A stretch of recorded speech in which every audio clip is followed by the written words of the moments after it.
Nevar jau to tagad teikt, klausīsies podkastā. Pārējie kolēģi uzreiz zinās, ka pretzāls pret treneru L komandām. Protams, treniņi ir intensīvi, gari, un varbūt dažu brīdi meitenes pašas sev kaut kur, neteiksim, pažēlo, bet grib kaut kur atpūsties, tad tas balss tembrs tiek pacelts, lai tā kā nedaudz viņus uzmundrinātu. Kāpēc es šodien, spēlējot pret ETT Rīgu, nevarētu iemest daudz punktus, nosakt savu pretspēlētāju. Tieši nav nekāds attaisnojums, lai es to nedarītu. Godīgi sejā neesmu saskāries. Tā, ka man kāds to pateiktu godīgi acis pret aci, nav. Laukos noteikti tur man ģimenes locekļi liek tāpat pastrādāt, bet tāpat jau aktīvs darbs, neko sliktu tev ķermenim un galvai nedos. Tas tieši izveidinās varbūt uz basketbola laukumu. Pie basketbola laukuma es droši vien ikdienā dzīvē jūtos visārtāk. Esiet sveicināti, cienījamie klausītāji Liepājā, Valmierā un arī citas Latvijas pilsētas. Podcasts Liepājas sporta laukums atgriežas pēc gada pārtraukuma. Un tas sanāca, ka pašā pirmajā epizode, pirmajā sezona mans viesis bija SBK Liepāja galvenais treneris Rudolfs Rozītis, bet otro sezonu mēs arī sākam ar SBK Liepāja galveno treneri, bet šoreiz tas ir Elvis Brokāns. Elvis, sveiks, paldies, ka esi šeit. Sveiki, paldies, ka uzaicināji. Tad laikam jāsaka, ja jau es pieminēju Valmieru, tad jāsaka, kā notiek tā iedzīvošanās Liepājā, vai jau esi iejūties gan pilsētā, gan arī organizācijā? Es domāju, ka jā, pilsēta Liepāja jau man vienmēr ir patikusi, gan kā vienkārši turisma apskates pilsēta, gan arī, kad braucu šeit spēlēt jaunas līgas spēles ar Valmieras sporta skolas komandu. Tā kā, jā, pilsēta man patīk un es domāju, esmu iejuties. Tas viss process bija diezgan ātrs. 31. augustā ar visām mantām un ar māsu atbraucu uz Liepāju, ievācos dzīvoklī un tā jau 2 mēneši jau ir aizritējuši. Tā dzīve atšķirās šajās pilsētas tieši no sadzīves viedokļa kaut kā? Sadzīves nē, īstenībā man šo te bieži jautāju, es tā arī saku, ka īstenībā mainās tikai zāle un cilvēki, kurus tu satiec dienā. Foršas lieta ir droši vien, kas Liepā ir un kas Valmierā nav, ir tramvajs, to es bieži izmantoju. Tas tāds diezgan visu to dienas steigu padara bišķiņ tādu lēnāk, kad var arī iekāpt tramvajā, nobraukt 2 pieturus un tu esi mājā vai zālē. Tā. Tas pārmaiņas tieši sieviešu komandā vasarā bija diezgan lielas Liepājā, pat varētu teikt, ka straujas. Cik ilgi tev pašam bija jādomā, lai iesaistītos tajā visā? Jāatzīst, ka ilgi nedomāju. Tajā brīdī, kad saņēmu zvanu gan no sporta skolas direktora, gan arī no kluba direktora, bija Vācijā ar U16 izlases pārbaudes spēlēs. Tā bija, man liekas, kaut kāda ceturtdiena. Pirmdien jau devu atbildi šim piedāvājumam un tā kā jā, ilgi nedomāju. Ko tu ieraudzīji, kad atbrauc šeit tieši, es domāju, par komandu? Es zinu, ka jau pirms tam es zināju, ka šeit ir perspektīvas spēlētājs, ar kurām var strādāt un ar kurām var sasniegt rezultātu. Redzēju, ka gan klubs, gan sporta skola piedāvā apstākļus gan trenerim, lai izaugtu un attīstītos, gan arī meitenēm. Šeit ir labi treniņa apstākļi, tāpēc ilgi nedomāju, nešaubījos un izvēlējos par labu Liepājai. Tu pieminēji, tajā Liepājas postā bija tavs citāts, ka tu jūti, ka esi nobriedis kaut kādiem jauniem izaicinājumiem. Kā izpaužas tā gatavība tiem izaicinājumiem? Tu jūti, ka uz vietas jau viss ir tā kā sasniegts, ko varēja, vai kaut kas savādāk? Tieši domā pa Valmierā, kas sasniegts? Jā. Tā varētu teikt.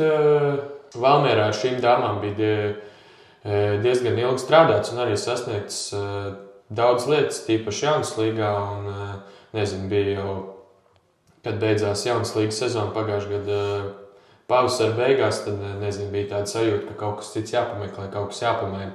Ne tieši tāpēc, ka gribētos mainīt kaut ko Valmierā, tā kā darba ziņā, bet vienkārši bija tāda sajūta, ka es biju 20, gandrīz pilns 26 gadus nodzīvojis Valmierā, īsts valmierietis, tā kā, man likās, ka bija kaut kas jāpamaina un labi, ka atnāca tāds Liepājas piedāvājums. Valmiera, tu zināji, es pieļauju visu un visus. Kā notiek, kad tu ierodies uz citu pilsētu, kur tie cilvēki, kā daļu tu varbūt zini, daļu nezini, tu izēji cauri visiem kabinetiem, paspiež visiem roku, vai kā notiek tā tieši iejušanas organizācijā? Tā arī bija. Sporta skolā direktors iepazīstināja ar visiem cilvēkiem, kolēģi jau apmēram bija visi zināmi. Tāpat bija arī klubā. Iepazīstināja ar visiem cilvēkiem, ar kuriem vajadzētu sazināties ikdienas darbā, un pēc tam jau notika tāds, 2 nedēļu, 3 nedēļu, 4 nedēļu process, kurā iepazinos ar visiem kolēģiem.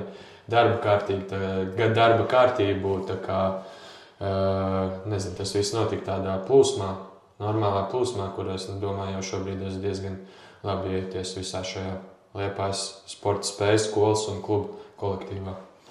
Tu ierādies jau ar kaut kādu savu vīziju, kā komandas spēlēs, vai vispirms bija jāsaprot, kuras spēlētājs ir tava rīcība, lai tā kā kaut kā pielāgotos varbūt viņam vairāk? Kā lai to atbild, bija sākumā, septembra sākumā bija plāns ar citām meitenēm, neteiksim spēlēt, bet bija doma, ka tās meitenes spēlēs, bet viņām, diemžēl, šobrīd ir traumas, uz kuras viņas uz ilgāku laiku ārā, un tad jau vienkārši treniņu procesā iepazinos ar visām spēlētājām, ko viņu stiprām vājām pusēm, kā varētu viņas tā kā izmantot spēlēs. 2 pārbaudas spēlēs jau kaut kā ieskicējās, kas tā kā derēs, no tā, ko jau es prasīju viņām pirmajām nedēļām, kas nederēs. Šobrīd jau ir aizvadītas 3 regulārās spēles Latvijas čempionātā un vēl 3 jaunas līgā. Te jau tas skats uz to, kā vajadzētu spēlēt, ir vēl skaidrāks, bet tāpat domāju, ka vēl ir daudz ko mēs uzlabosim, daudz ko mainīsim tādā tieši spēju procesa laikā. Kādas ir tas tavas prasības? Kādu basketbolu tu gribi redzēt no meitenēm? Es gribu vienkārši basketbolu, bet vienkārši efektīvu. Neko sarežģītu nespēlēt, bet vienkārši vairāk uzticēties, runāt ar spēlētājām, rast viņām pārliecību par savām spējām. Uzbrukumā tieši, ka viņas pašas var daudzas lietas atrisināt un būt rezultatīvas, vai arī palīdzēt citām komandas biedrenēm būt rezultatīvām.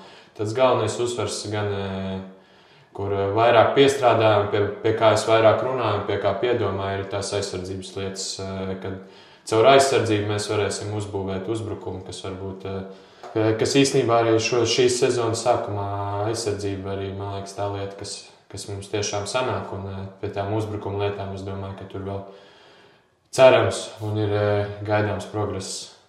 Vai taisnība saka, ka spēlēt vienkārši patiesībā ir visai grūti, jo tas izklausās vienkārši, bet pamēģini nospēlēt ļoti vienkārši un tā, lai tas vēl dot rezultātu. Jā, tieši tā, tās vienkāršās lietas jau ir parasti tās visģenerālākās, tev jādod vienkārši laba piespēle, vai jāiemet brīvs metiens, vai jāapspēlē savus pretspēlētājs. Tās lietas ir vienkārši, bet tās prasa kaut kādas kvalitātes no katra spēlētāja un tādu fokusu un vēlmi to izdarīt. Ja? Tāpēc tas saka vienkārši, bet tas vienkārši no spēlētāja viņam neteiksim, ka ir jāpiespiež, bet jāpierunā, lai viņš tās lietas varētu izdarīt. Tas pirmās spēles jau ir aizvadītas, gan tu pieminēji, gan sieviešu līga, gan arī jaunatnes līga. Cik bieži nākas balsis pacelt tieši spēļu laikā vai treniņu laikā? Vairāk es to cenšos nedarīt, bet biežāk tas sanāk treniņu laikos, kad redz, protams, treniņi ir intensīvi, gari, un varbūt dažu brīdi meitenes pašas savu kaut kur, neteiksim, pažēlo, bet grib kaut kur atpūsties, tad tas balss tembrs tiek pacelts, lai tā kā nedaudz viņas uzmundrinātu un pievērst atpakaļ darbam. Ir bijuši momenti arī spēlēs, bet es domāju, ka tas nav ietekmējis kaut kādā ziņā spēlētāju pārliecību par tām lietām, ko viņas dara laukumā. Tie vairāk ir skaļi atgādinājumi, kas viņām jādara uz tā laukuma, nevis kaut kādu pārmetumu. Skaidrs, ka varbūt novembra sākums, kad mēs šo ierakstām, nav tas īstais laiks jau, lai kaut kādus vērtējumus jau izteiktu, bet līdz šim brīdim, cik tu esi apmierināts ar tieši sniegumus spēlēs, kas ir paveikts? Ar to sastāvu, kas šobrīd ir bijis vesels, es esmu apmierināts, bet bija tā arī vieta, kur mēs varējām arī varbūt to uzvaru Rīgā pret TTT junioriem arī izmainīt un atvest atpakaļ uz Liepāju, bet tā principā pret 3 vienlīdzīgām komandām spēlējām. Sieviešu līgā varēja būt gan 0-3. Ir labāk bilants, ir 2-1, tā kā esmu apmierināts. Un ir redzams lietas, pie kā jāstrādā, un arī ir lietas, kas mums jau izdodas. Tā kā jāturpina vienkārši darbs, process. Jāgaida, jācer un jāgaida uz vairāk uzvarām arī sezonas turpinājumā. Man, kā cilvēkam, kuram ļoti patīk kaut ko plānot, es vienmēr gaidu spēļu kalendārus, lai jau uzreiz visu sezonu varētu savā kalendārā sarakstīt. Bet ar sieviešu basketbolu man kaut kā nesanāk, jo ieejot tajā LBS mājaslapā, tur laikam ir tikai viena spēle vispār minēta, novembrī un viss. Ejot Lotslāpā, tur vēl ir 30. datuma spēlē. Kā jums tas kalendārs arī nav pieejams? Vienkārši kaut kādā brīdī uzziniet uz nākamo mēnesi? Nē, ar kalendāru sākumā bija nelielas problēmas, jo nebija zināms, kur spēlēsim. Vai tas būs tikai Latvijas čempionāts ar 4 apļiem un spēles tikai ar Latvijas komandām. Pirms kādām 2 nedēļām sapratām, ka būs tomēr arī Baltijas 2. divīzijas čempionāts, kur pienāk komanda klāt no Tartu, no Viļņas un Kaunas. Tā kā viss tagad šīs iepriekšējās 2 nedēļas bija tāds kalendāra plānošana, komunikācija ar komandām, kad un cikos to varētu izdarīt. Tā kā, šobrīd jau tas plāns ir skaidrāks, un novembrī, man liekas, ir 3 spēles sarunāts, un tas kalendārs vēl varbūt kaut kur var mainīties, bet šobrīd jau viņš ir skaidrs, ka nākamā nedēļa 12. spēlējam ar RSU, 16. braucam uz Kauņu, un 30. Tartu komanda brauc pie mums. Es klausījos podcastu ar tavu dalību arī LBS mājaslapā. Tu tur teici tādu lietu, ka tavas trenera gaitas ir apzināta izvēle ar nelielu mammas grūdienu. Pastāsti varbūt vairāk, kā tas izskatījās. Tas izskatījās tā, ka kamēr pats vēl spēlēju Vidzemes augstskolas basketbola komandā, vajadzēja kaut kādus veidus, kā piepelnīties, nezinu. Un mamma piedāvāja vienkārši nākt savām grupām, tas ir tiem 7., 8., 9. gadu meitenēm nākt palīgā. Gan visā tajā komandas treniņu procesā, kad varēja, gan arī individuāli no rītiem nācu un strādāju ar meitenēm. Tā kā tas bija tāds nemaz droši vien, bet tāda ieveda man tajā sieviešu basketbolā mammu. Nebija bail? Nezinu, es tā neesmu domājis, ka par kaut ko baidīties vai ko. Vienkārši darīju. Mani uzklausīja meitenes, centās izdarīt to, ko es viņām liku un prasīju. Un, nezinu, tas process tajā ievilka tā, ka nevienā brīdī nebija domas par bailēm vai vienkārši bailes. Tā kā, nezinu, vienkārši darīju, patīk tas viss process, vēl joprojām patīk. Un neesmu domājis, ka kaut kādā brīdī, ka man tas varētu neizdoties vai ka, nezinu, kaut kas var notikt tāds, kas to, ko es nevarētu paredzēt, jo, nezinu, uz basketbola laukumu, pie basketbola laukuma es droši vien ikdienā dzīvē jūtos visārtāk. Kā tu panāci to, lai tas meitenes tevi uzklausā tajos pirmsākumos? Labs jautājums. Nezinu, varbūt arī viņas redzēja to, ka es tajā brīdī arī pārstāvu Vidzemes basketbola komandu augstākajā līgā, gan arī vienu no audzēknēm, vienu no spēlētājām bija mana māsa. Varbūt tas bija arī tāds viņiem lielāks motivators mani klausīt, bet jā, tā arī panāca vienkārši ar enerģisku darbu, varbūt interesantiem uzdevumiem, centos neko daudz tā kā nedēļas procesā neatkārtot, varbūt tas viņas tā kā ieinteresēja tajā visā procesā un arī motivēja tālākam darbam. Cik tev gadi bija, kad tu sāki to darbu pie mammas? Tas bija tieši, kad Covid sākās. Jā, tā varētu būt. Es neatceros, kurš tas gads ir 20. Vai 21. 20. gada tā kā ziemā es to sāku darīt. Cēlos agrāk 2 reizes nedēļā taisīju rīta treniņus pirms meitenēm sākās skola. Tas bija no 7 līdz 8. Jā, tā kā tas bija tas laiks, kad es tā vairāk iesaistījos jau tajā treneru procesā. Tu pats arī spēlējies basketbolu, tāpēc tu zini, ka izskatās tas treniņu process, kad tu esi spēlētājs. Vai tie treniņi pie puišiem un pie meitenēm, tie atšķiras?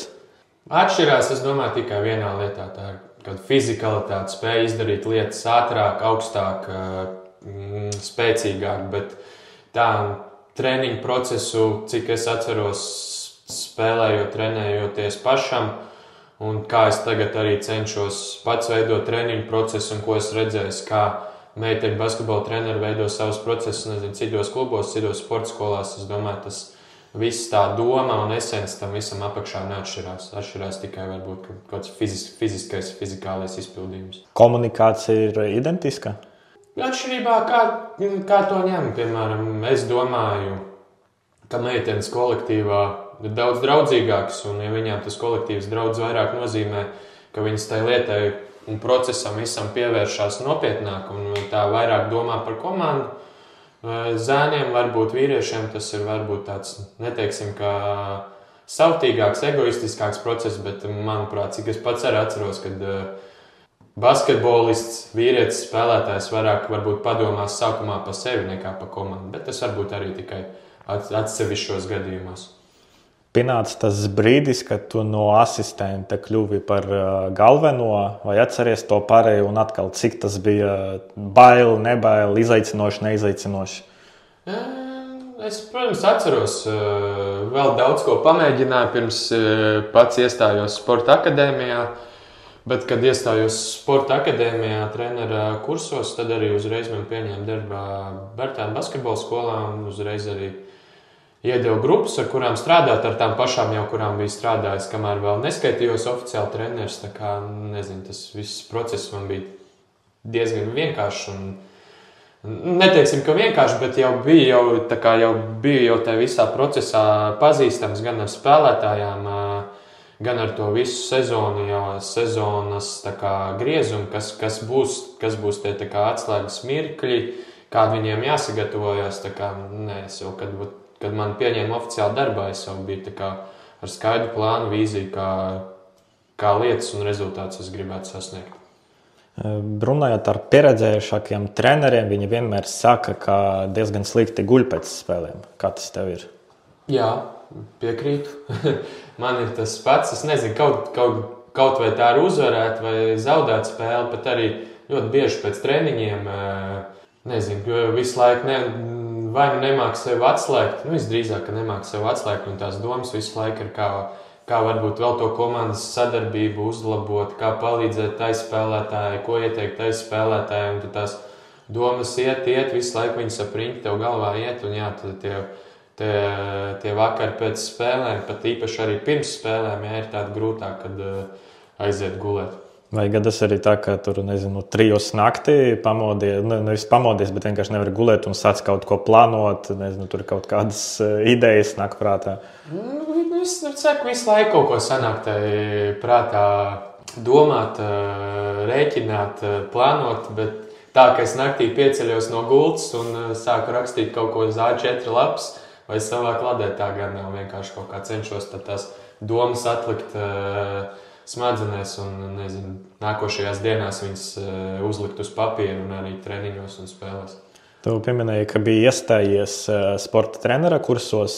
Ko tie kursi var dot cilvēkam, kurš gan pats spēlēs šo sporta veidu, gan jau ir ieguvis pieredzi tieši kā treneris?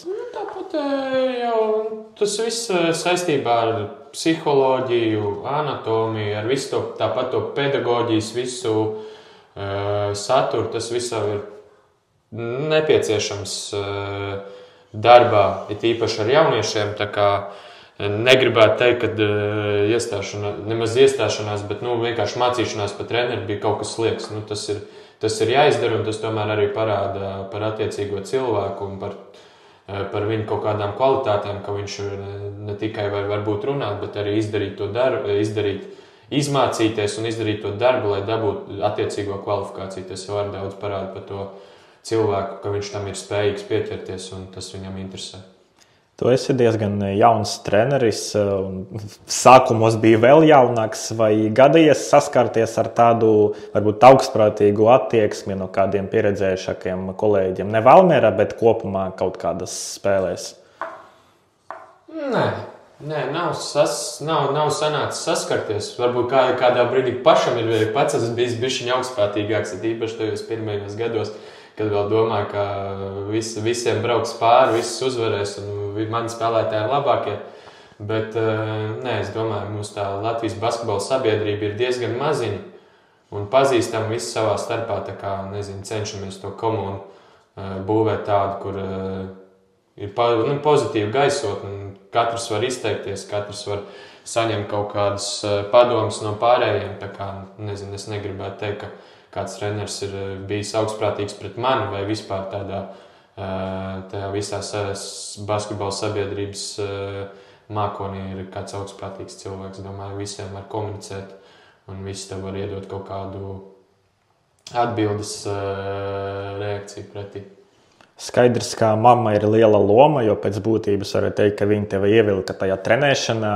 Kas vēl ir tie cilvēki, kuri varbūt tev tieši, varbūt neiedvesmo, no kuriem tu visvairāk mācījies tieši kā treneris jau?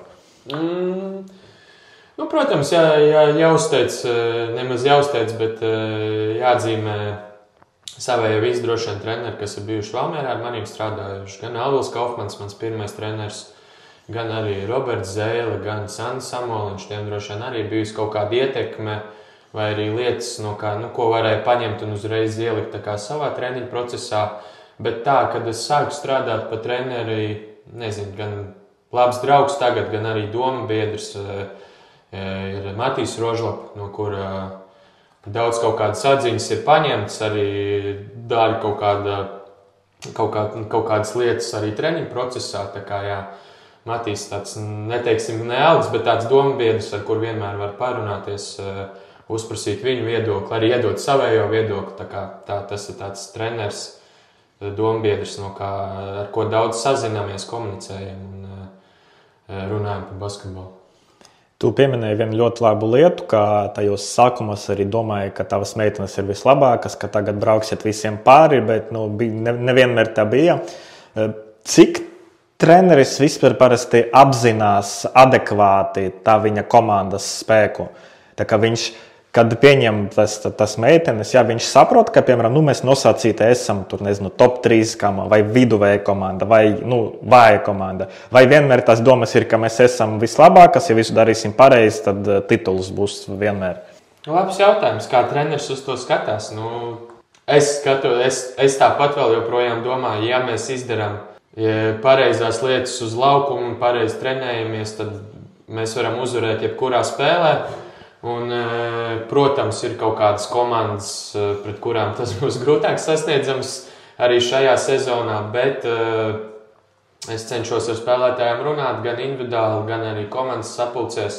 Tā izstāstīt to savu filozofiju, motivēt viņus tā, lai nebūtu, lai arī nav tā, ka ja pretī nāk kāds spēcīgāks pretinieks, ka gan treneris jau ir atmeties no uzvaras, gan spēlētājs to arī saprot, ka vienmēr tāpat mēs cīnīsimies un centīsimies kaut vai.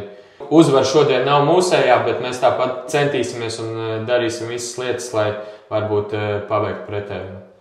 Tā kā, tāds nemaz divējāds domas, bet labi jautājumu uzdev. Tā kā, nav tā, ka es kā treneris neskatos uz to, kad, protams, visas spēles sezonā jāuzvar. Tas būtu mērķis, bet, protams, būs sezonas gaitā gan kritumi, gan kāpumi, kur vienkārši jāpārdzīvo un jāskatās uz to visu kā uz procesu. Un galvenās spēles jau būs pavasarī, kur tad, ja mēs izdarīsim to visu darbu sezonas laikā, kad varbūt arī sanāks uzvarēt visu. Kur ir tā robeža, kur beidzas kaut kādie objektīvie faktori un sākas jau atrunas kaut kādas?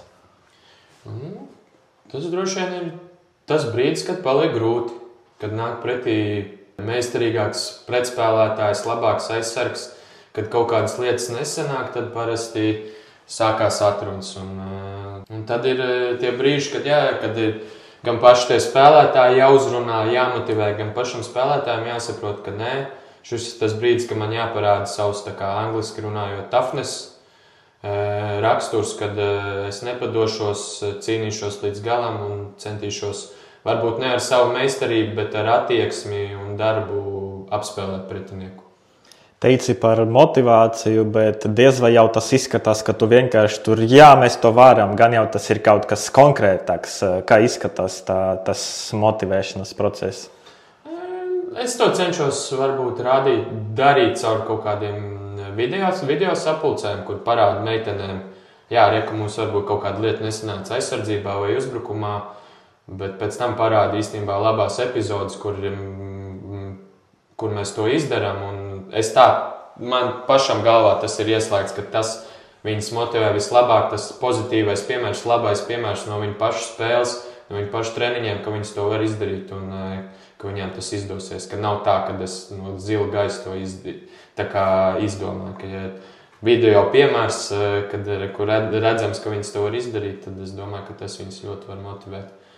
Ir Liepājas komanda, piemēram, kuras sastāvā ir vairākas skolnieces vēl, un ir, piemēram, TTT Rīga, kas spēlē FIBA Eirokausā, un pret šo komandu tur ir briesmīga serija kaut kāda, ka man liekas, vai nu nereiz nav uzvarējuši, vai nu, ja pat bija uzvara, tad tas bija kaut kāds senos laikos. Līdz ar to pirms katras sezonas ir tas jautājums, kā uzvarēt komandu, kura no acīm redzami ir meistarīgāka, ar lielāku pieredzi, jo tur ir izlases spēlētājs, un laikam arī ar pārliecību viņam tomēr ir labāk, jo viņam vienkārši tas pieredzes arī ir vairāk. Vienkārši jāiet un jāspēlē. Droši vien biežāk tas neizdosies uzvarēt nekā izdosies, bet jauna diena ir, un es tā arī savām spēlētājiem stāstu, ka katra spēle, katra diena, katra treniņš ir jauna iespēja sev pierādīt. Kāpēc es šodien, spēlējot pret TTT Rīgu, nevarētu iemest daudz punktus, nosegt savu pretspēlētāju? Tieši nav nekāds attaisnojums, lai es to nedarītu. Jā, varbūt tādos vairākos atkārtojumos man tas neizdosies, bet varbūt vienā reizē tas var sanākt. Tāpat jau redzams, pirms cik gadiem, man liekas, ar Covid laikā vai pirms Covid laika TTT Rīga uzvarēja lielu UMGK klubu. Tas tur arī bija pa lielam neiespējamā misija, bet viņi to izdarīja. Kāpēc kāds no Latvijas klubiem nevarētu tuvākajā laikā uzvarēt to TTT? Redzēsim, kā tas sanāks reālajā dzīvē. Ir treneri, kuri ļoti detalizēti analizē pretinieku vājās puses, un mēģina uz tam spiest, bet ir tādi, kuri saka, ka es nepielāgošos, lai man pielāgojas. Kurai nometnē vairāk tu piederi? Es pats cenšos varbūt pielāgoties uz pretinieku, uz viņu vājām vietām. Tas ir vairāk uzbrukumā, piemēram. Man patīk spēlēt vai ieteikt meitenēm spēlēt pret vājākajiem aizsargiem, pret lēnākajiem aizsargiem. Tās varbūt tādas lietas, ko es vēroju, ko es cenšos ielikt procesā un pateikt. Aizsardzībā gan es neteiksim, ka es cenšos pielāgoties. Mums ir savi principi, ko mēs pieturamies, un varbūt ir kaut kādas nianses, kas uz konkrēto spēli, konkrētos pretinieku ir jāpalabo. To mēs pielabojam, jā, tā. Vairāk, jā, vajag adaptēties uz pretinieku, tad tās ir uzbrukuma lietas, kaut kāds spēlētājs, pret ko mēs varētu spēlēt uzbrukumā, un arī tāpat aizsardzībā. Kaut kas pret kaut kādu konkrētu spēlētāju, ko varbūt vajag no mūsu sistēmas pamainīt, lai mēs tajā spēlē būtu labāk gatavi. Cik laika aizņem, lai izanalizētu pretinieku komandu? Neteikšu, ka tas ir daudz, jo tagad jau 3 gadus ir arī strādāts jaunas izlasēs par asistentu. Tur Eiropas čempionāta laikā 10 dienās ir 7 spēles, tur palielam diena ir uz komandu. Tā kā arī šobrīd procesā Liepājā, tas palielam nolādē vienu spēli, izēj cauri, pasties individuāli spēlētājs, pasties tās sadarbības, un es jau gatavs tam darbam sniegt ideju, kaut kādu domu, ko mēs pret konkrēto pretinieku darīsim spēlēs. Tā kā tas es neteikšu, ka tas ir ilgs process. Tas varbūt ir tāds laikietilpīgs ar daudzām lietām, kas jāizdara, bet, kad tam piesēdies, tas neprasa vairāk kā dienu. Ir tādi old school treneri, kuriem tas sapulces var ilgt 2 stundas, 3 stundas, 4 stundas. Kā tas ir tavās komandas parasti? Es necenšos tik garas taisīt. Nezinu, vai ja tas ir tā ar video sapulces, ne garāk pa 15-20 minūtēm, jo šobrīd jau gan tas jaunietis, gan arī spēlētājs nevar ilgi pievērst uzmanību kaut kādai 1-2 lietām. Tad tas tālākais jau pēc tam, sākoties no pusstundas vai aizejot līdz stundai, viņš jau tur vienkārši atsēž to laiku, nekā saprot un pievērš uzmanību tas, ko treneris noprasa. Un arī treniņu procesā arī cenšos neilgi apstādināt treniņus un runāt. Tas varbūt ir tāds ātrs stop, tas jāizdara labāk, tas jāpamaina, saņemamies un aiziet, tad kā turpinām tas atkārtojumu reizes un arī sapulces pirms spēles, puslaikos arī ilgas man nav 3-5 minūtes. Un tajās arī jau tiek atkārtotas lietas, kas tiek atkārtotas katru dienu treniņos. Kā tev izdodas tajā īsā laikā, lai viss svarīgs tiktu pateikts, un tajā pašā laikā, lai nekas liekas netiktu pateikts? Kā tev izdodas sapresēt to informāciju? Es tā arī paņemu A4 lapu, sarakstu lietas, ko gribu, sarakstu lietas, kas jau ir atkārtotas treniņu procesā, principā sākoties jau sezonai. Tās ātri uzliek pa punktiem 1, 2, 3, 4, 5 punktu uzbrukumā. Apmēram tikpat aizsardzībā kāds motivējošs teikums, teksts un aiziet, ejam spēlēt. Tos motivējošos tekstus pats izdomā vai iedvesmojies no kādiem citiem cilvēkiem? Es pats izdomāju, dažreiz arī daudz klausos dažādākus podkastus, gan ar sporta cilvēkiem, gan ar neteiksim parastajiem, bet sabiedrībā zināmiem cilvēkiem. Tā kā tur arī bieži kaut kāds citāds quotes var paņemt un arī ielikt savā darba procesā. Es bieži esmu vērojis situācijas ar spēlētājiem, kad spēlētājs, piemēram, laukuma ir ļoti agresīvs, ja, un tad viņš nonāk no tā laukuma, un tas vienkārši ir mierīgākais cilvēks, kādu esmu redzējis. Kā tev ir tā komunikācija, būdams treneris, un pēc tam ārpus tās zāles tā atšķiras? Ar spēlētājiem? Jā. Es domāju, ka nē, es tā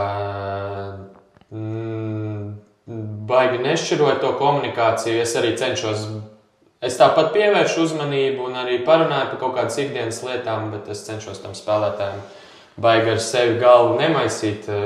Ir treniņa darbs, ir kaut kāds tas viss process, kurā kaut ko es varu ieteikt, neieteikt, bet tā es arī neesmu novērojis darbā ar savām spēlētājām, kā viņām tas raksturs un izmainās, kādas viņas parasti ir uz laukuma, tādas viņas arī parasti ir ārpus laukuma. Tās varbūt kāda ir skaļāka, tad viņi arī parasti ārpus laukuma ir skaļāka, un ja kāda ir klusāka, tad viņi parasti arī uz laukuma ir nedaudz klusāka, varbūt arī es tās nedaudz iemigusi, bet to tā kā jāsamierinās un jābūt gatavam strādāt ar visādiem cilvēkiem.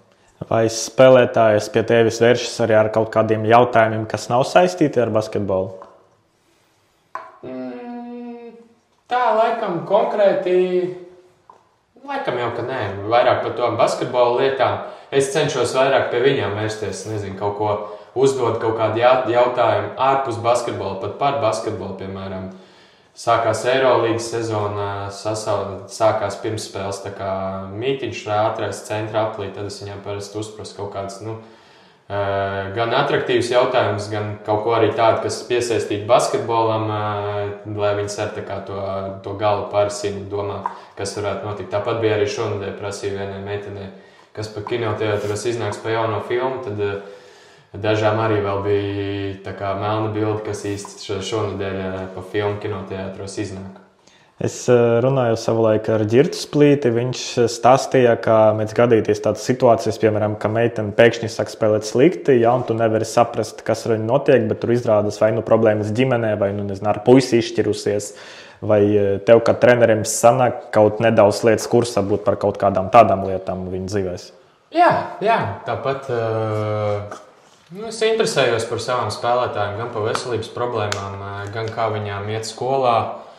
Varbūt ne tik daudz par privāto dzīvi, bet tāpat jau gan no visas tā komandas procesa jau kaut ko var tāpat dzirdēt no malas un saprast, ka varbūt šodien vai šonedēļ šai meitenei nevajadzētu tik daudz no viņas prasīt, jo varbūt kaut kāds grūtāks posms dzīvē.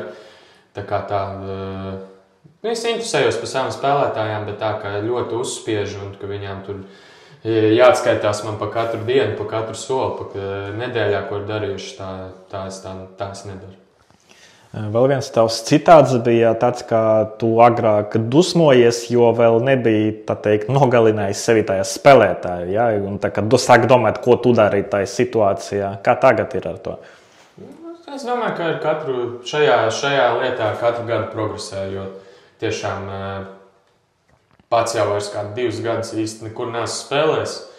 Un tas spēlētājs sevi tika nogalināts un vairāk arī kā treneris vairs nedomāja tieši individuāli par to spēlētāju, bet vairāk to komandas bildi un kas var tiešām ietekmēt un kas tik ļoti varbūt spēlētāji kļūdā to visu komandas procesu neietekmēs, kas varbūt īstenībā šoreiz, kad tas spēlētājs kļūdījās un izdarīja tā, ka tas varbūt procesā uz priekšu, tas varbūt pat dos pozitīvu kaut kādu pienesumu. Tā kā, jā, es domāju, ka es sevi esmu nogalinājis to spēlētāju, to, kas bija tāds, kāpēc tu tā dari, es būtu darījis savādāk, ka tagad es tā vairāk jau koncentrējos un fokusējos uz to visu, to vairāk to komandas zīmējumu, uz kā komanda darbojas kopumā, nekā uz kaut kādiem konkrētiem individuāliem spēlētājiem un viņu darbībām laukumā.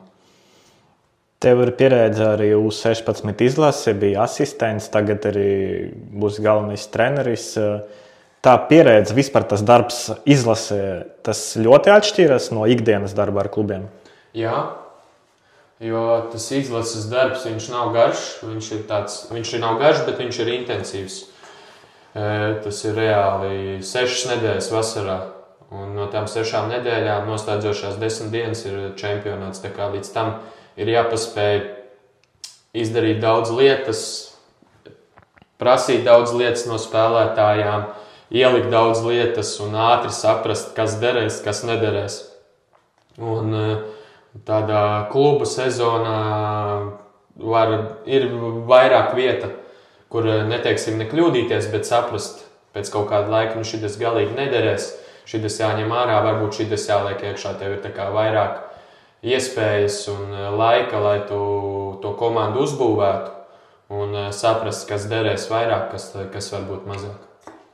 Kāpēc treneri, jaunatnes treneri, pēc būtības upurē daļu no sava vasaras atvaļinājuma, lai dotos, es nezinu, uz kaut kādu tur nosacīti Ungārijas ciemu, kur spēlēs notiek kaut kādā zālē, kur ir slidīga grīda? Kāda ir tā motivācija? Es domāju, tā motivācija ir līdzīga, kā bija, kad bija spēlētājs. Kad es biju spēlētājs, es vēlējos spēlēt kaut kādā Latvijas izlasē, uzvilkt Latvijas izlases formu un pārstāvēt savu karogu, savu valsti. Es domāju, tāpat arī šobrīd treneriem tā ir liela motivācija, neatkarīgi gan no atalgojuma, gan no tā, ka it kā tiek pavadīts daudz laiks no vasaras strādājot, bet tas ir liels pagodinājums gan strādāt ar labākajiem Latvijas jauniešiem vasarā, dažādās izlasēs, gan arī uzvilkt sarkano kreklu ar Latvijas emblēmu vai balto kreklu un arī spēļu dienās dziedāt himnu. Tā kā es domāju, tur lielāka motivācija. Un kāpēc es to daru es vai kāds cits mans kolēģis, nav jāmeklē. Ja mēs runājam, piemēram, par galvenajiem treneriem nosacīti Latvijas-Igaunijas līga, tad tur parasti ir tā, ka trenerim tā ir vienīga komanda, ja viņš ar to arī strādā. Ja tu esi galvenais treneris, piemēram, sieviešu līga, tad tas parasti paredz arī spēlēšanu un treniņus jaunatnes līga, ja? Un tad vēl pēc tam tas izlases, vai kaut kur starp to sanāk laiks tā normāli restartēties, vai sanāk vienkārši pēc būtības tas visu laiku tas skriešana pa aplī? Jāatbild gan jā, gan nē, jo iepriekšējos gadus, kad vēl strādāju Valmierā, tas riņķis ir diezgan garš. Kā tu sāc reāli septembrī strādāt ar savām komandām sporta skolā vai klubā, tā tu to dari līdz māja beigām, bet tā tev ir jūnijas un jūlijas sākums, kur tu vari atpūsties. Tur jau es to pats esmu sagatavojis, kad līdz tam brīdim, viss tas periods man ir laiks, lai es atpūstos, satiktu draugus, aizbrauktu uz laukiem, aizbraukt kādā ceļojumā un zinu, kad nāks jūlija otrā pusē, tīpaši tie U16 čempionāti, ir ļoti vēl, ka man ir jābūt gatavam, ka es pēc tam, kā beigsies čempionāts, man nebūs laika atpūsties, man uzreiz būs jāsāk strādāt ar savējo komandu klubu. Tā kā, es jau tajā tā kā skrējienā esmu jau iejuties, jau sapratis apmēram, kā to lietu darīt, un man tas neliekas tik sarežģīti, kā tas varbūt bija pirmajā gadā, kad tas viss gan izlases process, gan arī vēl nebija tā pieredze strādājot ar savām audzēknēm komandās, kad tas viss bija sarežģītāk. Tad vismaz pagaidām tā izdēkšana tev nedraud, jā?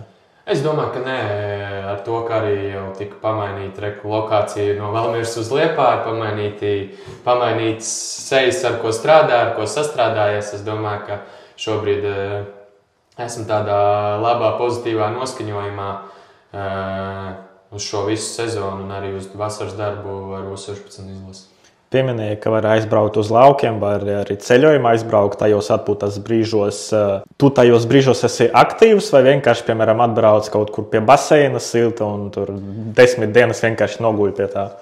Es tā laukos noteikti tur man ģimenes locekļi liek tāpat pastrādāt, bet tāpat jau aktīvs darbs neko slikti tev ķermenim un galvai nedos. Tas tieši izveidinās, varbūt darot to darbu.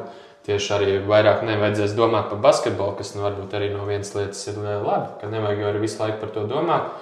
Kā ar ceļojumos, es parasti cenšos būt aktīvi, neaktīvs.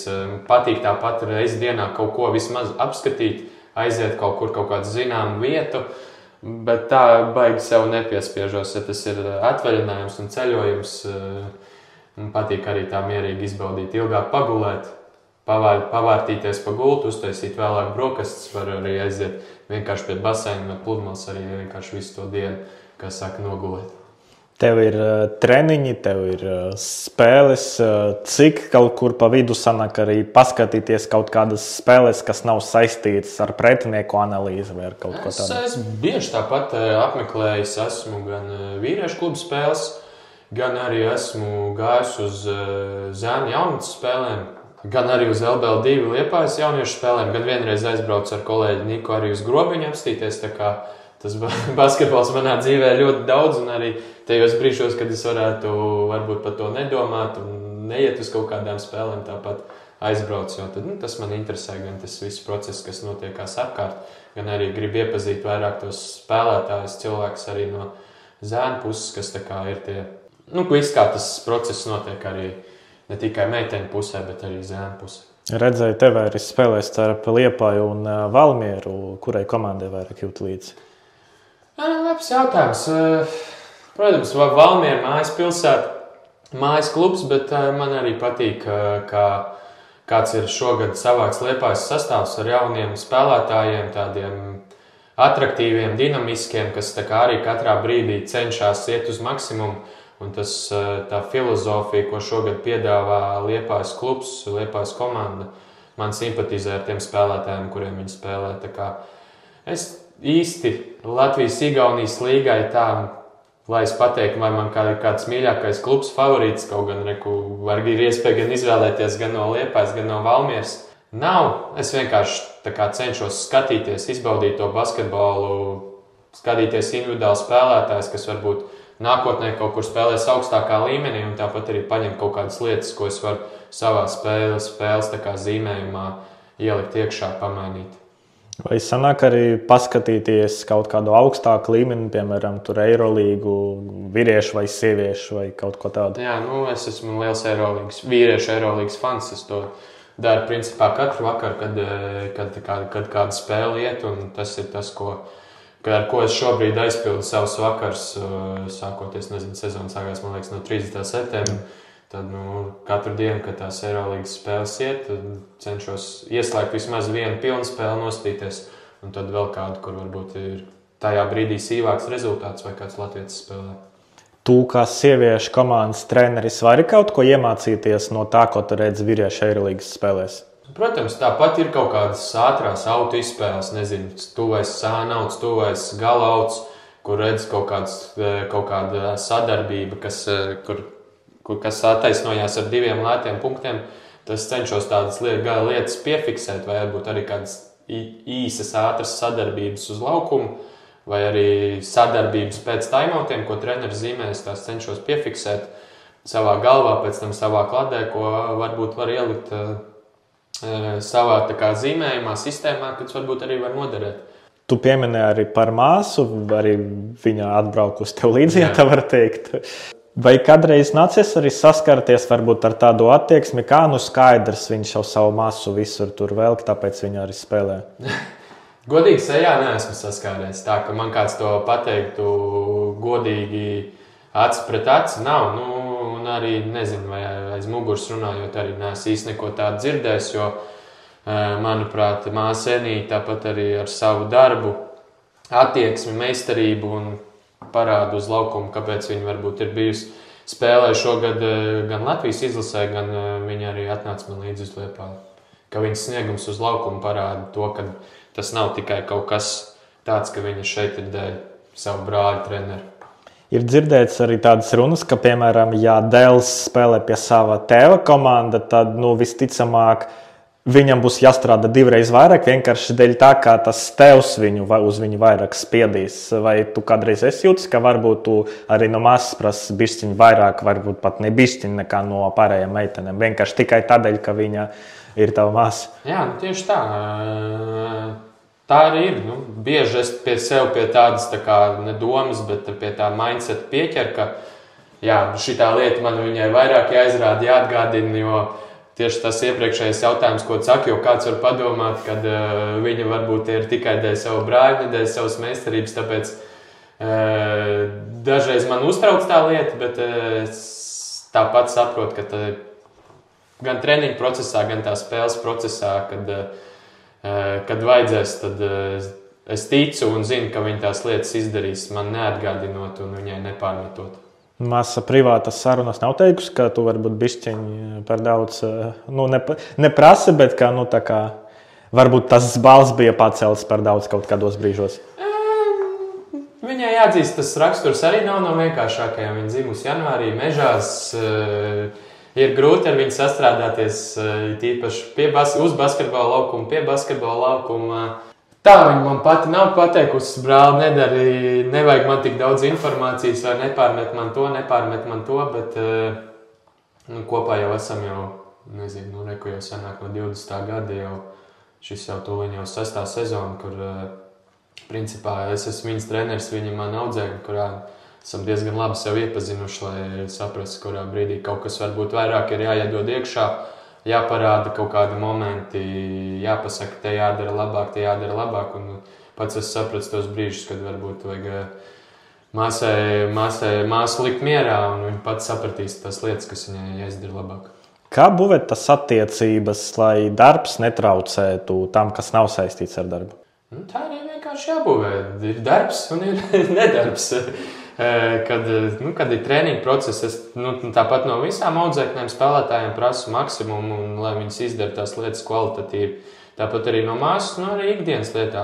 Jāsaprot, basketbola spēle ir viena lieta, bet ikdienas lietas ir īpaši tādiem jauniešiem, skolniekiem ir jau vēl skolā savas problēmas, ārpus skolas savas problēmas, mājas darbi, kurās es īsti nevaru vēl daudz piesārņot viņām galvas ar vēl kaut kādām savām prasībām, savām iegribām un, cenšos būt ikdienas dzīvē atvērts, komunikabls un arī daudz nepārmest un nedot kaut kādas padomas un visu laiku nelikt cilvēkam domāt tikai par basketbolu. Paklausieties tevi, liekas, ka sezonas laika tev to brīvdienu faktiski nav. Kā tas ir īstenībā, cik reizes mēnesi kaut vai sanāk vienkārši atslēgties no tā, lai aiziet uz jūru, pastaigāt uz mežu, pagulēt uz divānu mājās? Vai varbūt tev tas arī nav vajadzīgs pagaidām?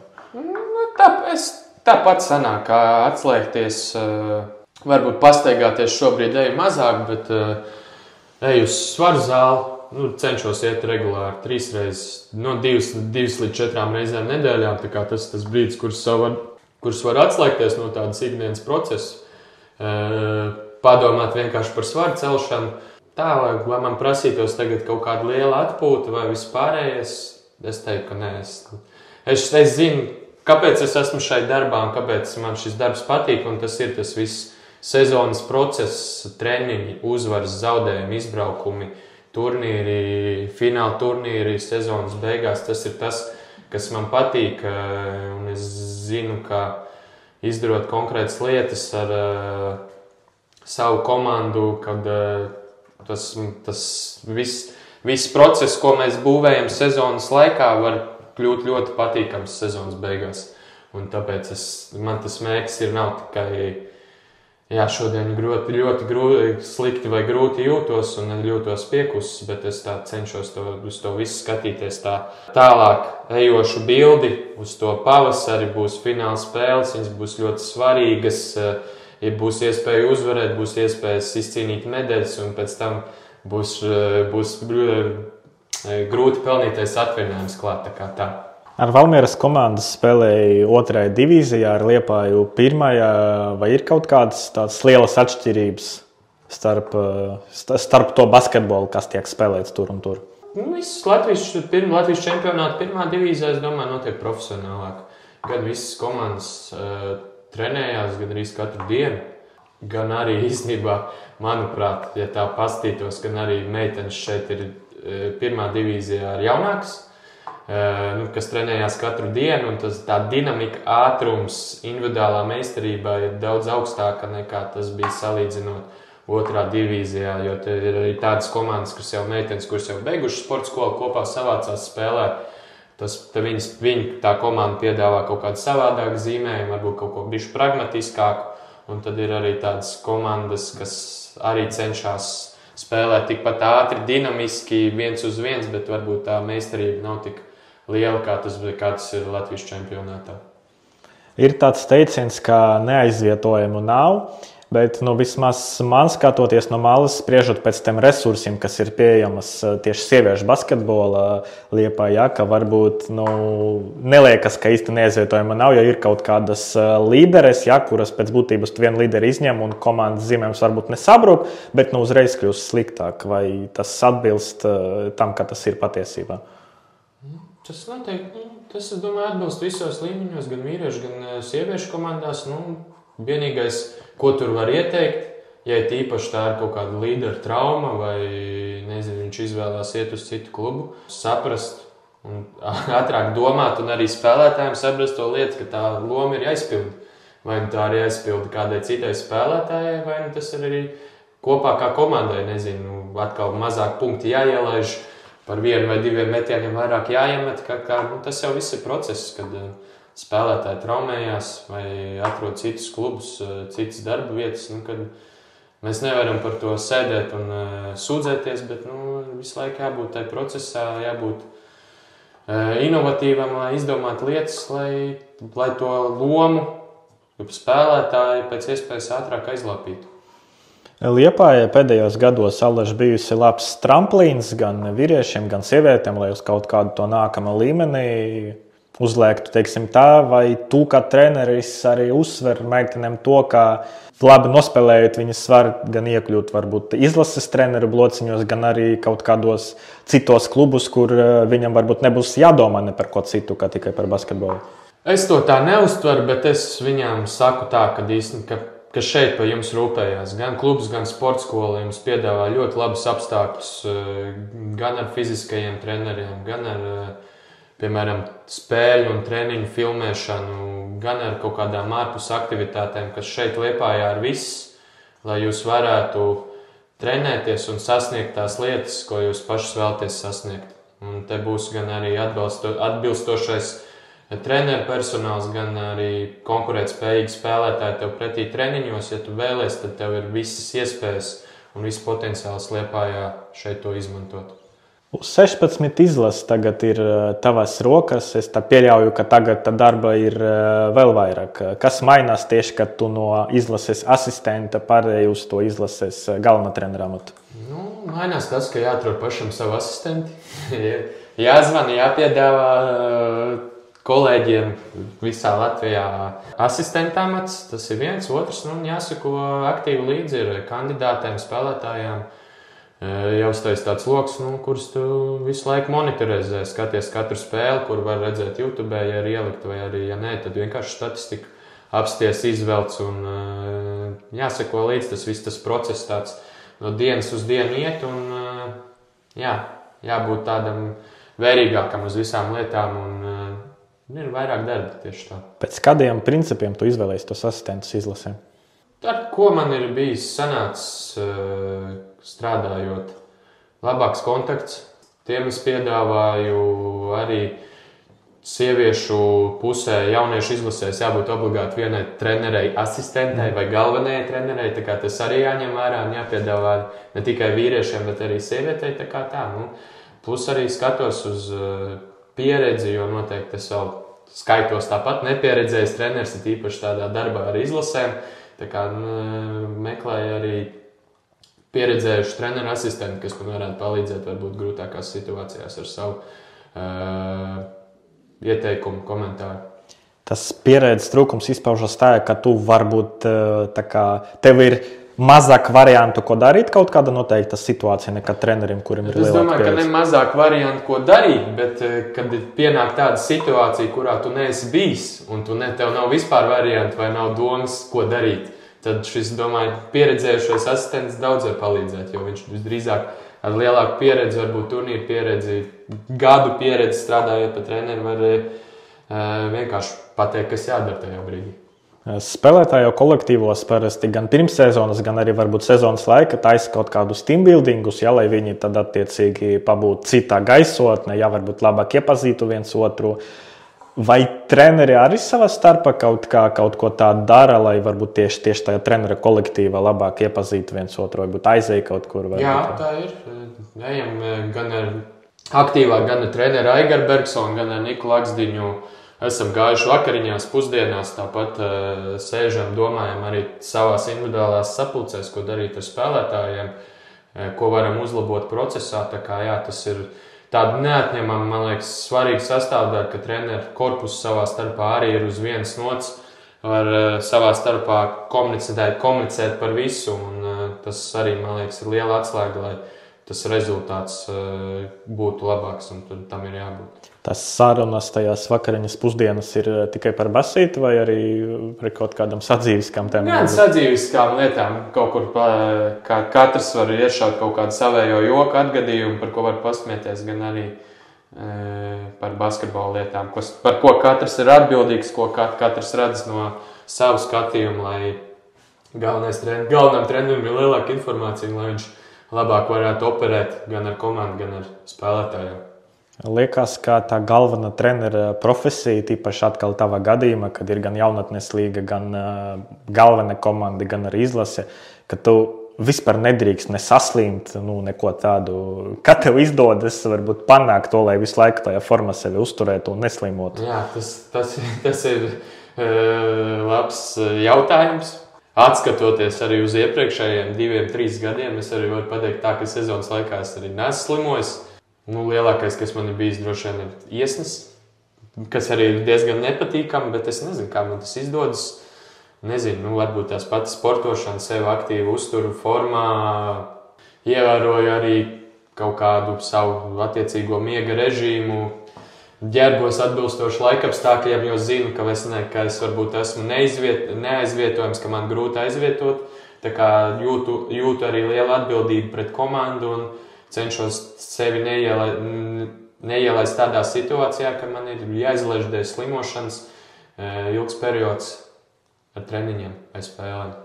Vai tu kā treneris apzinies arī savas varbūt vājas puses, varbūt kaut kādas tas vietas, kur tev trūkst zināšanu kaut kādu?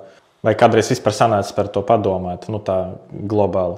Sanāk vairāk padomā pa stiprajām pusēm, bet pa vājām pusēm, tāpat jau ir, nezinu, ļoti, nevar jau to tagad teikt, klausīsies podkastā, pārējie kolēģi uzreiz zinās, ka ir pretzāls pret treneru L komandām. Tā kā, nezinu, es tāpat cenšos pie lietām, kas man ir jāuzlabo, kas varbūt gan individuāli spēlētājiem jāuzlabo, jāuztrenē, gan vai arī komandas tādā uzbrukuma zīmējumā vai aizsardzības zīmējumā, ja man kaut kas liekas nesaprotams vai kaut kas tajā brīdī ir jāuzlabo, kā to varētu apspēlēt, tad vai es parasti skatos YouTube kaut kādas klinikas ar treneriem, kur tieši tā lieta, tā tēma tiek apspriest, vai arī uzprast saviem dombiedriem padomu, ko darīt vai kā apspēlēt konkrēto varbūt zonas aizsardzību vai zonas presingu.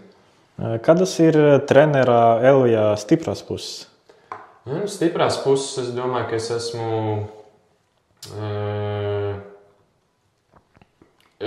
viegli pielāgojos jaunām situācijām, ātri pielāgojos, var tādās ekstremālās, grūtās situācijās ātri pielāgoties gan spēles laikā, gan, piemēram, arī varbūt ņemot jaunu komandu, gan trenējot jaunu komandu. Es domāju, ka es cenšos ātri un saprotu ātri katra spēlētāja tās labās, stiprās puses, kuras es varu izmantot, un arī saprotu varbūt viņa ne tās labākās puses, kuras varbūt man jācenšas noslēpt. Tā kā es domāju, ka tās ir mans stiprākās puses, kas tā kā ātri var nolasīt konkrēto komandu, konkrēto spēlētāju un saprast, kā man būtu jāspēlē ar viņu, gan tā kā visā tajā kopējā bildē kopā ar komandu. Ko tu domā ar ekstremālām situācijām spēles laikā? Kad, piemēram, neiet konkrētais piecinieks, tur nezinu, ļoti, kā saka, tāds konsekvents tev piecinieks ar garo spēlētāju, otrs garais spēlētājs un 3 mazie, tu saproti, šitas neiet, varbūt uzliec 5 vispār mazos, vai arī tieši pārenturējies pret pretinieku, jo viņš spēlē ar mazo vai lielo sastāvu, ka ir tās variācijas, kā to spēli laust, kad viņa neiet tavā zīmējumā, tā kā tu vēlies. Tad es domāju, tā ir ekstremāla situācija, kuras tā kā spēju un varu pieņemt lēmumu, kas varbūt to spēles gaitu un ritējumu izmainīs. Un atkal, kur ir tā robeža, kur saprast, vai vienkārši tā taktika ir izvēlēt nepareizi spēlē, vai vienkārši spēlētājs ne līdz galam pilda to, ko tu saki, un ja viņas pildīs to līdz galam, tad viss būs kārtībā. Tā robeža, jā, tā ir tāda trausla robeža. Es cenšos, kā jau prasīju pirms tam, vienkārši spēle, tur jau tā taktika nav grūta. Tur vairāk ir tiešām jāskatās, ko tas spēlētājs attiecīgajā dienā var un grib izpildīt. Ja tu redz, ka viņam tur sit bumbas ārā vai kad 50-50 situācijās pretinieks viņai izrauj bumbu vai izcīna bumbu vai tiek mesti metieni garām parasti, kas tiek iemesti, tad es domāju, ka tā pārsvarā nebūs taktikas lieta, bet vairāk spēlētāju motivācijas un attieksmes lieta, kas ir kaut kā jācenšas. Viņi arī tajā konkrētajā spēlē momentā brīdī vēl varbūt ir iespēja viņu tāpat izmainīt, pamainīt. Man tagad kļuva interesanti, jo arī no dažiem cilvēkiem, kuri ļoti jaunā vecumā kļuva par treneriem, viņam bija izvēle starp tiesāšanu un treneriem. Jo atkal mums bija gan Girts Splīte, gan Olafs Ozols, viņi stāstīja, ka tā diezgan bija. Vai tev kaut vienā brīdī bija eksistēja tas virziens, ka varbūt uz tiesāšanu arī jāpaskatās? Jā.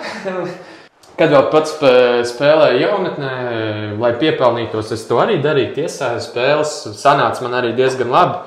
Bija arī tiesājis daudz Latvijas jaunas basketbola līgas fināls, pat fināls spēles. Tā kā man arī vecais tēvs īstenībā ir tiesājis Latvijas augstāko līgu basketbolā. Tā kā tas varēja būt variants, tā bija iespēja, kur man arī īstenībā, es domāju, ka bija arī kaut kāds potenciāls, bet es nezinu, es nekad nevienā brīdī tā īsti sev nesaskatīju tajā tiesāšanas procesā un tā, lai es kļūtu par tiesnesi, jo nezinu, tā tagad arī padomājot, pastoties tos visas Eirolīgas spēles, Eiropas čempionātus, un tu redz, ka īstenībā no tā tiesneša vienas kaut kādas kļūdas, pat varbūt nevainīgas, ka viņš to pats nevēlās.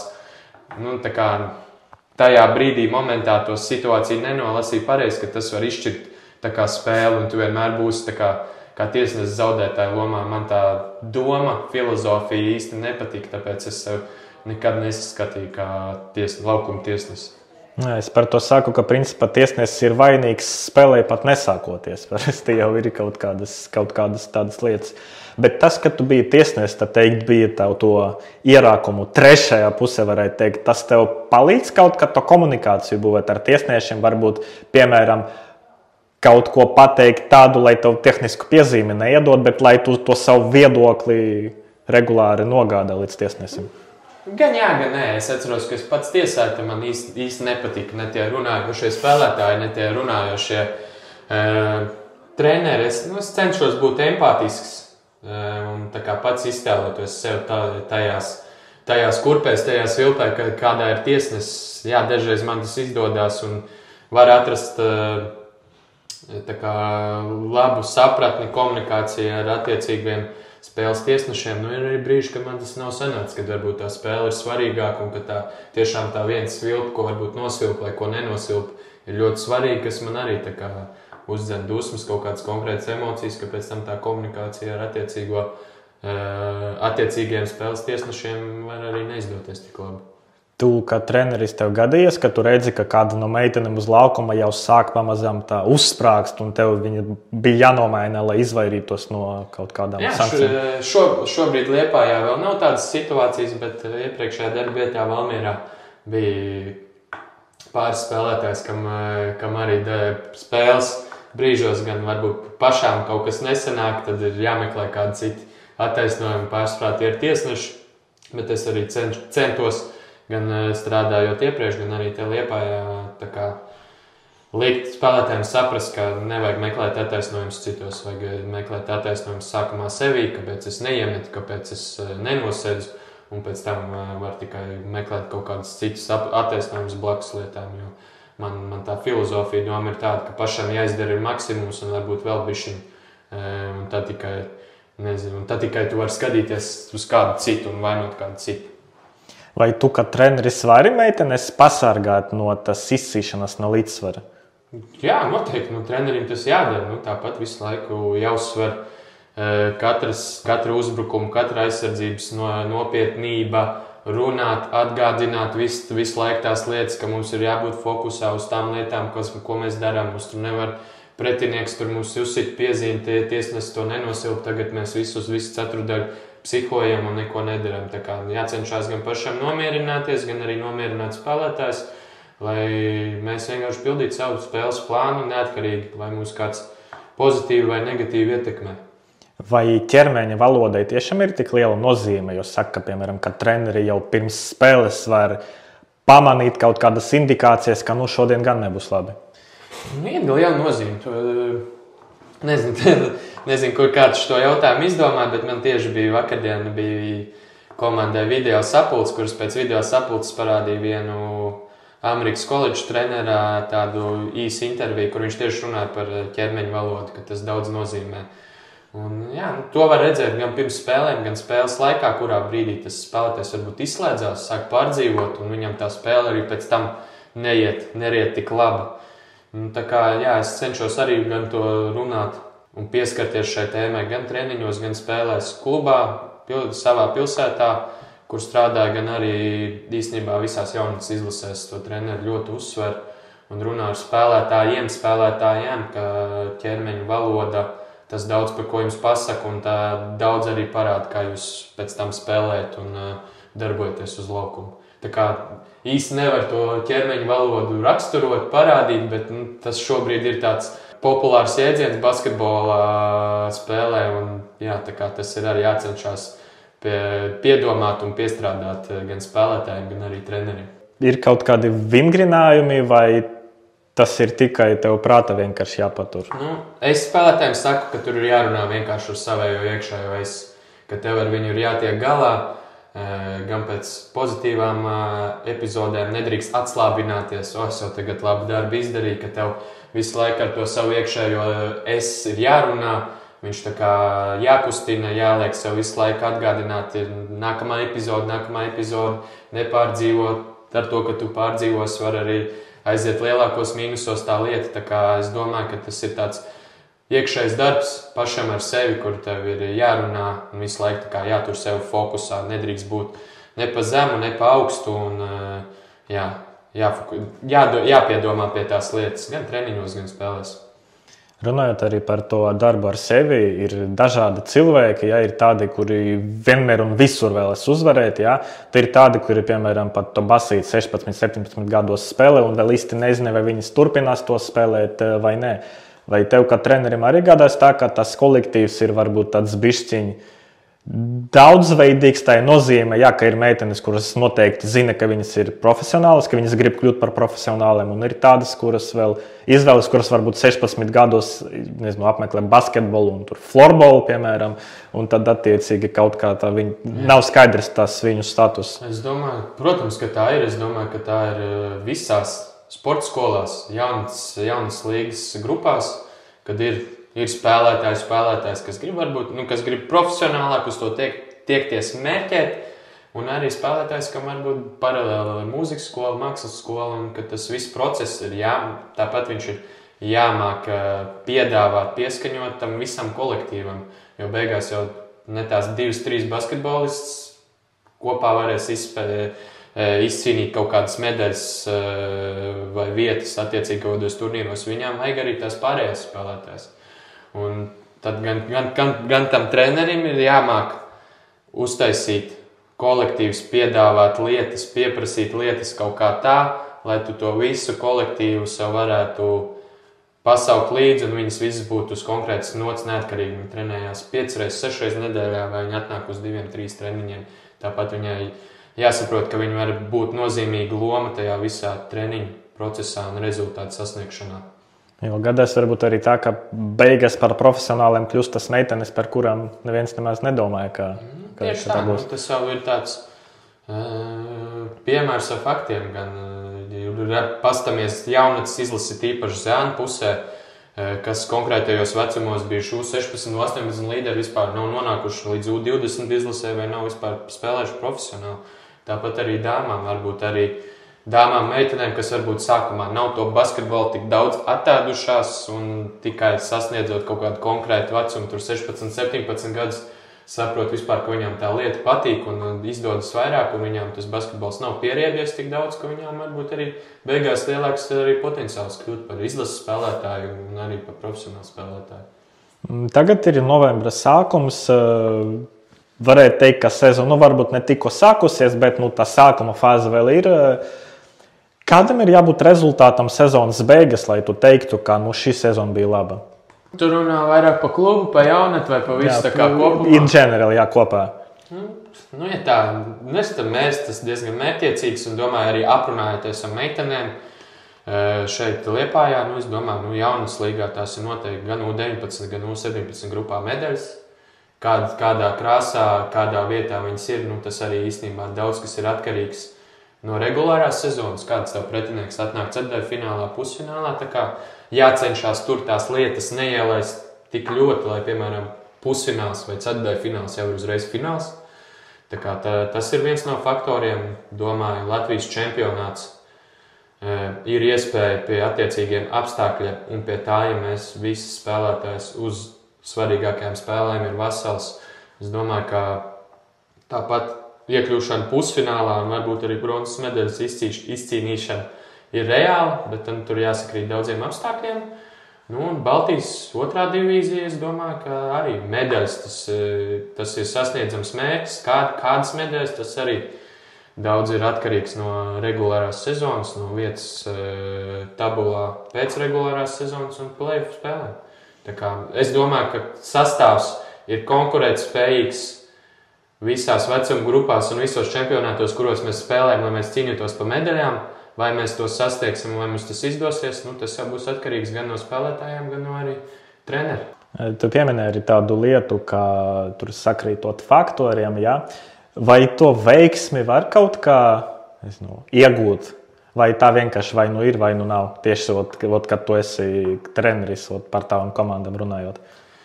Es to veiksmi, es nemācēšu tev atbildēt. Es zinu to, ka izslēgšanas spēles ir tie ceturtdaļfināli, pusfināli, fināli.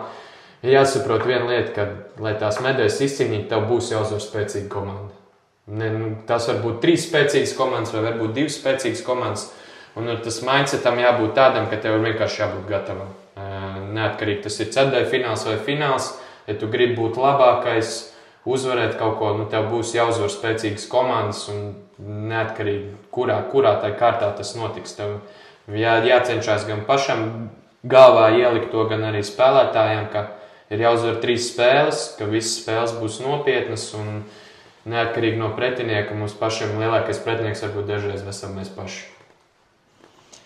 Paldies tev par sarunu. Es novēlu, lai izdodas viss iecerētais. Jā, paldies arī Impact Hub Liepāja par uzņemšanu. Atgādinu, ka varat mums piesekot gan YouTube, gan Spotify. Arī pušu pateicīgs, jā. Varēsiet padalīties ar mūsu sarunām, lai cilvēki arī tas dzirdā. Jā, tad vēl vienreiz var atkārtot, lai veicas. Jā, paldies, ka uzaicināji. Bija prieks atnākt, prieks pastāstīt kaut ko vairāk par sevi. Par varbūt savu ideoloģiju, tā kā paldies par uzaicinājumu.